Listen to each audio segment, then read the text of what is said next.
સુરત શહેર આખા વિશ્વમાં સૌથી ઝડપનું શહેર છે અને એ શહેરમાં લગભગ 50થી વધુ ફ્લાઇટો ચાલતી હોવા છતાં હજુ પણ ફ્લાઇટોની અછત છે. સુરતના વેન્ચુરા ગ્રુપ દ્વારા 9 સીટની ફ્લાઇટો ચાલુ કરવામાં આવી હતી. એમાં સુરત અમદાવાદની 2 ફ્લાઇટો, અમરેલી, રાજકોટ અને ભાવનગરની એક ફ્લાઇટ એ જવા માટેની વ્યવસ્થા કરી હતી અને એકદમ રિઝનેબલ 2000થી 2200 રૂપિયાના ભાડા સાથેની આ ફ્લાઇટો ચાલુ થઈ હતી. એનો ખૂબ ઉપયોગ થતો હતો, પરંતુ એમની પાસે વેન્ચુરા પાસે 2 જ વ્હીકલ હતા. એમણે નવું ત્રીજું વ્હીકલ લીધું છે.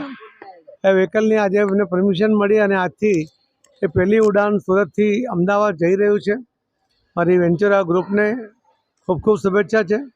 સુરત શહેરના લોકોની આ સગવડમાં જે વધારો થયો છે એટલા માટે સૌ સુરતીજનોને પણ ખૂબ ખૂબ અભિનંદન.